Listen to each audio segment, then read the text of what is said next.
Baik, Assalamualaikum warahmatullahi wabarakatuh. Kami akan menjelaskan materi terkait persaingan bisnis dalam Islam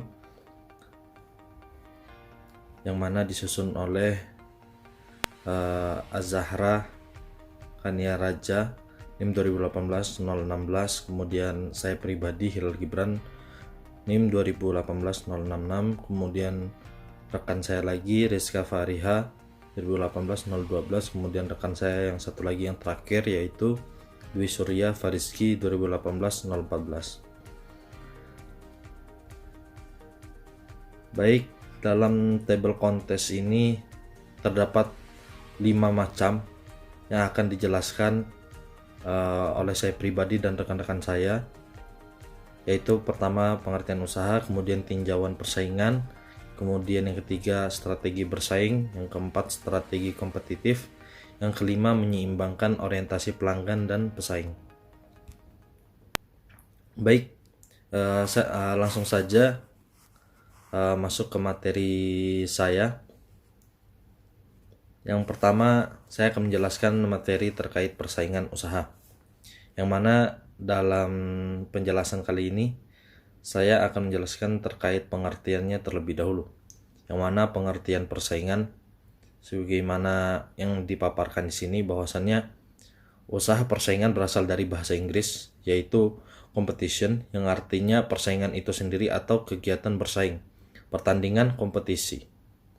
Sedangkan dalam kamus manajemen, persaingan adalah usaha dari dua pihak atau lebih perusahaan yang masing-masing bergiat memperoleh pesanan dengan menawarkan harga atau syarat yang paling menguntungkan. Persaingan ini terdiri dari beberapa bentuk, termasuk pemotongan harga, iklan dan promosi penjualan, variasi kualitas, kemasan, desain, dan segmentasi pasar. Kemudian kita masuk dalam persaingan dalam ekonomi Islam. Persaingan dalam usaha menurut Islam bahwasannya bersaing haruslah secara sehat, adil, dan jujur, serta menjalin silaturahmi agar dapat mempererat ikatan persaudaraan.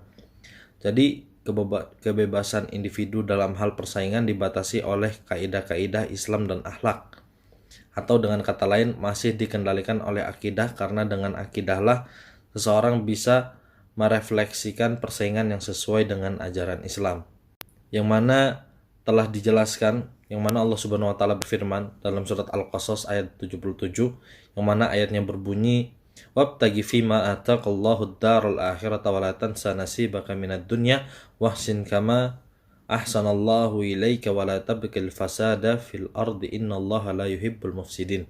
Yang mana artinya, dan carilah pada apa yang telah dianugerahkan Allah kepadamu, yaitu berupa kebahagiaan negeri akhirat, di akhirat kelak, dan janganlah kamu melupakan bahagianmu dari kenikmatan duniawi, dan berbuat baiklah kepada orang lain sebagaimana Allah telah berbuat baik kepadamu, dan janganlah kamu berbuat kerusakan di muka bumi, sesungguhnya Allah tidak menyukai orang-orang yang berbuat kerusakan. Quran surat Al-Qasas ayat 77. Dari pengertian di atas, bahwa dalam melakukan sesuatu hal kepada manusia haruslah dengan cara yang baik dan jangan berbuat yang tidak baik atau kerusakan, agar Allah memberikan kebahagiaan di dunia dan akhirat. Baik, kemudian kita masuk ke jenis-jenis persaingan usaha, yang mana dalam jenis persaingan usaha ini menurut Normin S. Pakpahan, yang mana persaingan usaha dapat berbentuk persaingan sehat atau perfect competition, dan persaingan tidak sehat. Jadi ada dua, yaitu persaingan sehat dan persaingan tidak sehat. Yang mana persaingan sehat, perfect competition, yaitu satu, menjamin persaingan di pasar yang inherent dan pencapaian efisiensi ekonomi di semua bidang kegiatan usaha dan perdagangan.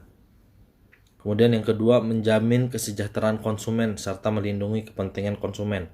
Kemudian yang ketiga, membuka peluang pasar yang seluas-luasnya dan menjaga agar tidak terjadi konsentrasi kekuatan ekonomi pada kelompok tertentu. Kemudian masuk ke persaingan tidak sehat, yaitu unperfect competition. Sebutannya yang pertama adalah tindakan anti persaingan, yang mana tindakan anti persaingan adalah tindakan yang bersifat menghalangi atau mencegah terjadinya persaingan, yaitu suatu tindakan untuk menghindari persaingan jangan sampai terjadi.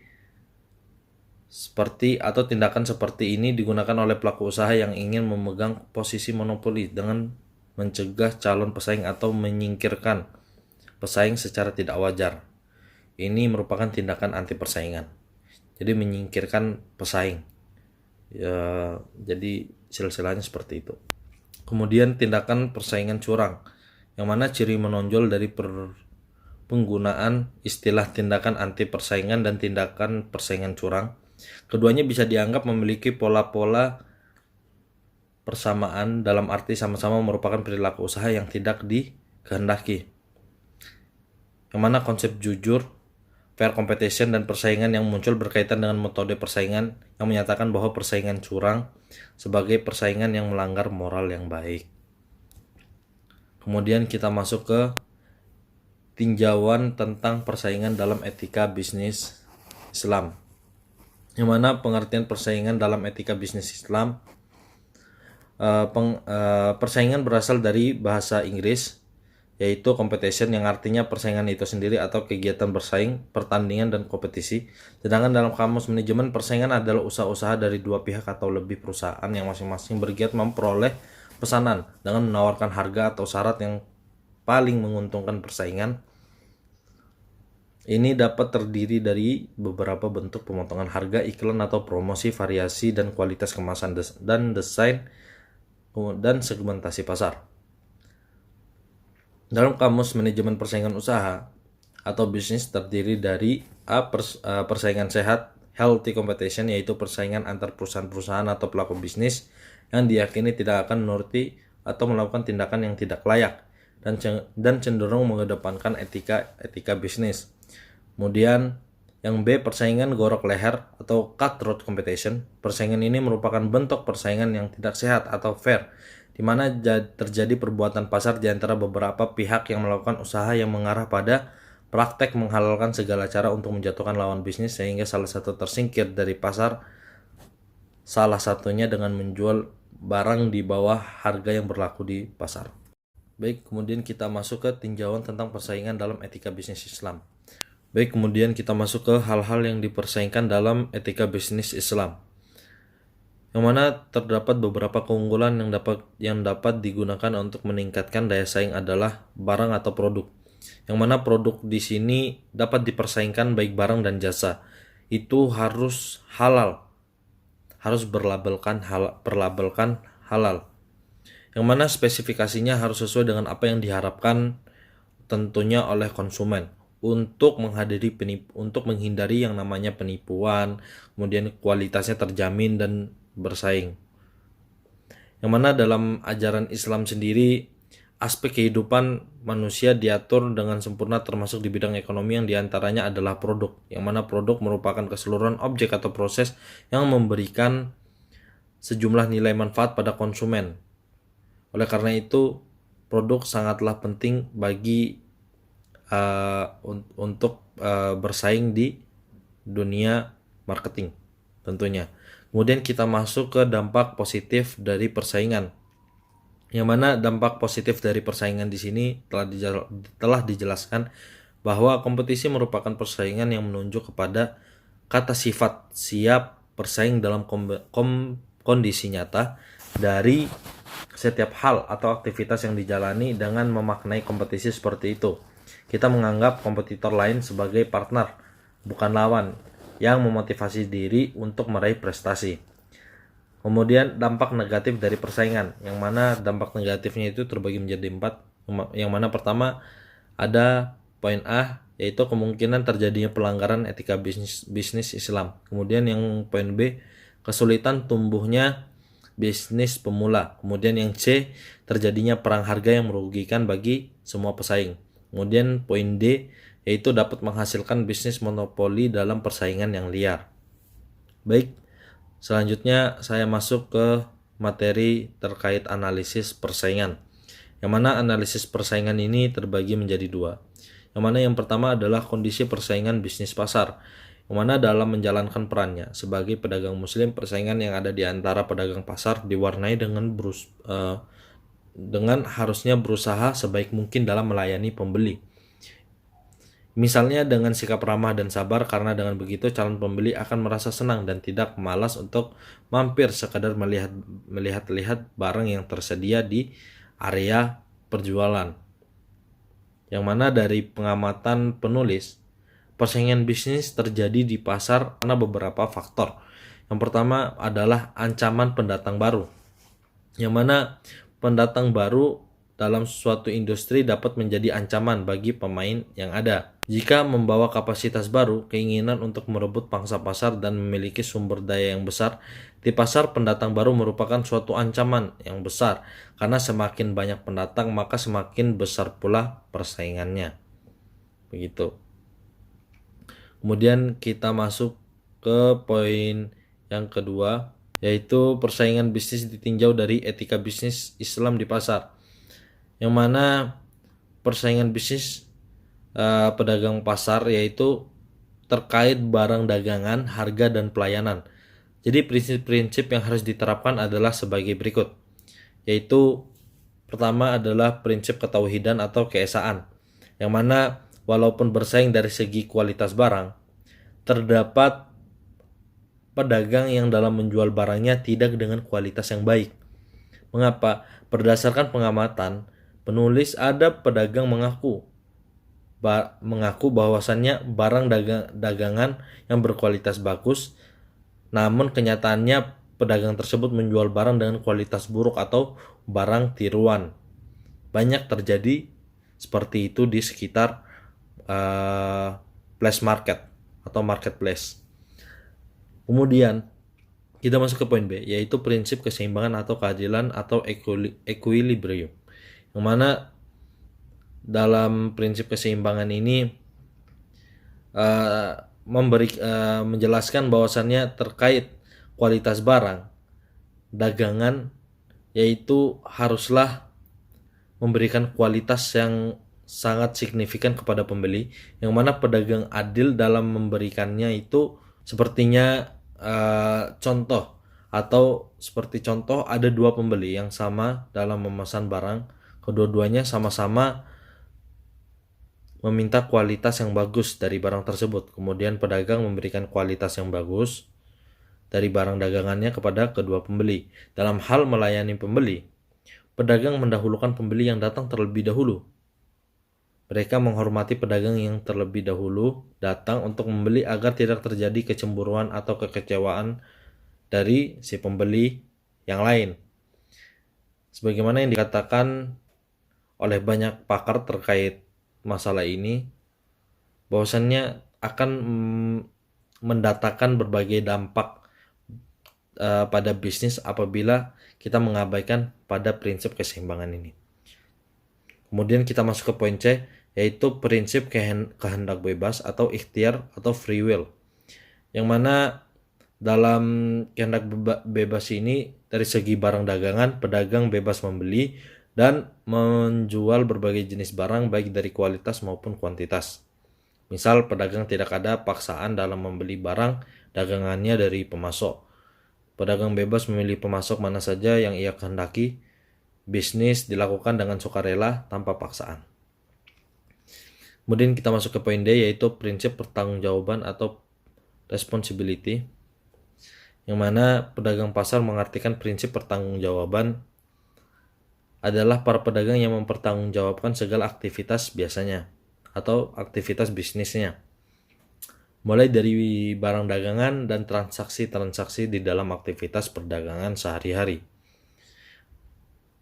Kemudian misal nih, bila barang yang diperdagangkan adalah benar-benar barang kualitas bagus, maka dapat dipertanggungjawabkan jika ada pembeli yang membeli satu setel pakaian pada saat pembeli memberi perdagangan mengatakan bahwa pakaian tersebut baik keadaannya, namun ketika dibuka pakaian tersebut terdapat cacat, dan pada hari esoknya pembeli melakukan komplain kepada pedagang. mengatakan bahwa pakaian tersebut baik keadaannya, namun ketika dibuka pakaian tersebut cacat, dan pada hari esoknya pembeli melakukan komplain kepada pedagang, dan pedagang dengan senang hati mempertanggungjawabkan kejadian ini dengan menggantinya dengan yang baru, dengan catatan pembeli memperlihatkan kepada barang yang cacat tersebut. Nah, dalam tinjauan etika bisnis Islam, hal ini tidak bertentangan dengan syariat Islam karena pedagang mempertanggungjawabkan kejadian yang melibatkannya. Jadi hal tersebut sesuai dengan etika bisnis Islam. Baik, kemudian kita masuk ke prinsip kebenaran. Yang mana dalam prinsip kebenaran, pedagang pedagang mengartikan prinsip kebenaran adalah melakukan segala aktivitas perdagangan dengan kebenaran dan kejujuran. Misalnya bila barang dagangan yang dijual adalah barang bagus tanpa cacat, maka pedagang akan mengatakan bagus, dan ketika barang dagangan yang dijual adalah barang yang kurang bagus dan cacat, maka pedagang akan mengatakan yang sebenarnya. Baik, mungkin sekian yang bisa saya sampaikan. Kurang lebihnya mohon maaf. Wassalamualaikum warahmatullahi wabarakatuh. Strategi bersaing untuk pemimpin pasar. Pada saat sekarang ini maupun saat ke depan, strategi pemasaran yang diterapkan oleh suatu perusahaan harus disesuaikan tidak hanya pada sasaran konsumen saja, tetapi juga pada para pesaing yang mengincar pasar sasaran konsumen yang sama. Sebelum menetapkan dan menjalankan strateginya, hendaknya perusahaan terlebih dahulu melakukan analisis SWOT, yaitu untuk melihat dan menganalisa kekuatan, kelemahan, peluang, dan ancaman yang dimilikinya sendiri dan juga yang dimiliki oleh para pesaingnya. Biasanya para perusahaan untuk menjadi pemimpin pasar itu mengembangkan beberapa strategi. Yang pertama, mengembangkan pasar keseluruhan. Hal ini dapat dilakukan dengan berbagai cara. Yang pertama, mencari konsumen baru dengan cara strategi penerobosan pasar, strategi pasar baru, dan strategi perluasan geografis. Yang kedua, mencari dan mengenalkan kegunaan baru suatu produk. Yang ketiga, meyakinkan masyarakat konsumen agar menggunakan produk lebih banyak pada setiap kesempatan. Yang kedua, melindungi bagian-bagian pasar yang telah dikuasai. Pada bagian ini, perusahaan mencoba memperkuat pasar. Perusahaan yang dominan tetap harus melindungi usahanya secara terus-menerus dari serangan saingan-saingannya. Untuk itu, yang harus dikerjakan oleh perusahaan pemimpin dalam mempertahankan daerah kekuasaannya adalah inovasi atau pembaruan yang terus-menerus. Yang ketiga, meningkatkan bagian pasar. Selain mencari konsumen baru pada pasar yang baru, perusahaan juga dapat meningkatkan jumlah konsumen pada bagian pasar yang sudah dikuasai. Yang selanjutnya, strategi kompetitif, yaitu keberhasilan suatu strategi yang telah ditetapkan dan ditentukan oleh seberapa besar tingkat kesesuaian strategi tersebut dengan perubahan lingkungan, pesaing, serta situasi organisasi. Nah, dalam kondisi posisi persaingan yang kuat, maka sangat membutuhkan atau perlu untuk membangun kekuatan kompetitif, sehingga strategi kompetitif ini bisa mencapai keberhasilan yang maksimal. Jenis strategi kompetitif untuk mengetahui daya saingnya di setiap kekuatan. Porter menyerahkan perusahaan untuk menggunakan salah satu dari 3 strategi, yaitu diferensiasi, kepemimpinan, biaya, atau fokus. Nah, yang selanjutnya ada 5 kekuatan kompetitif Porter, kekuatan-kekuatan kompetitif yang ada di lingkungan perusahaan dan menunjukkan pengaruh teknologi internet terhadap setiap kekuatan. Kekuatan-kekuatan ini membantu menentukan posisi perusahaan versus pesaingnya di dunia industri. Yang pertama ada potensi pesaing baru.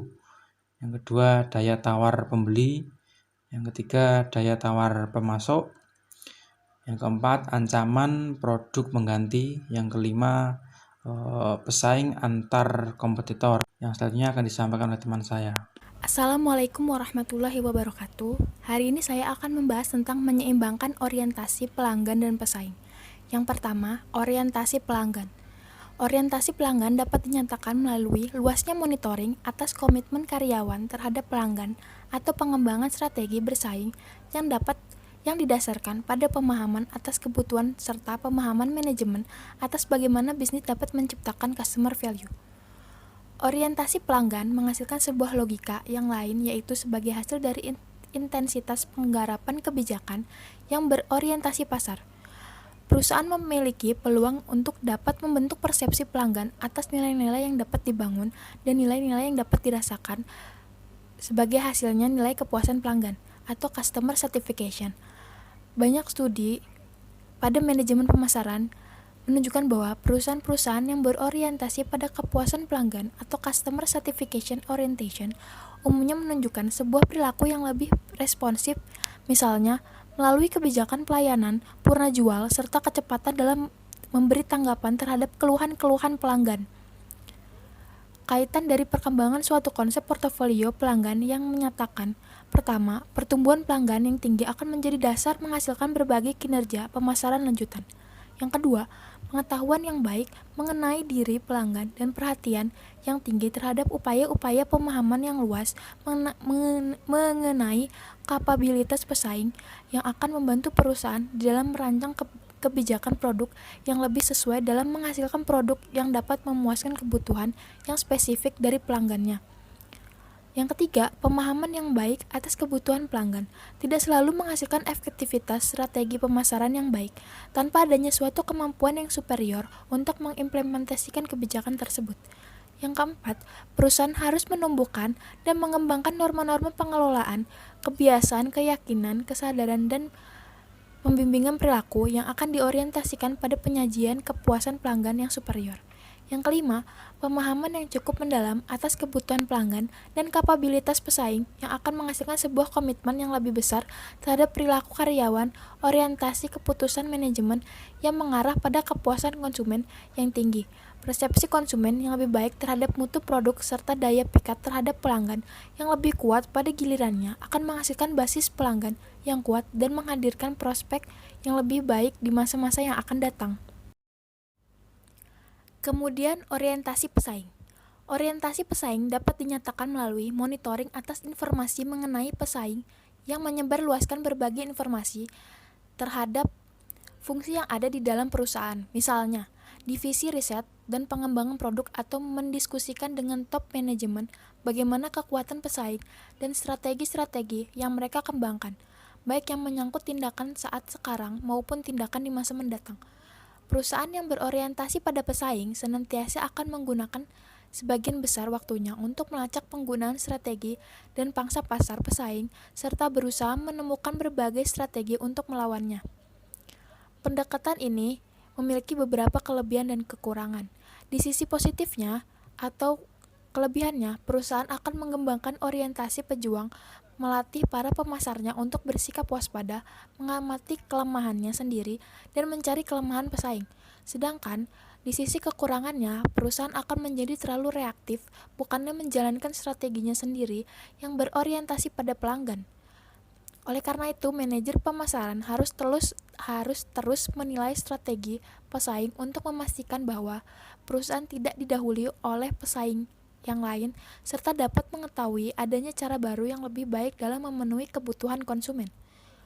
Dalam suatu perusahaan, harus mengamati persaingan dan menemukan strategi pemasaran kompetitif yang paling efektif dan dapat memposisikan perusahaan serta harus menyesuaikan strategi terhadap lingkungan kompetitif yang cepat berubah.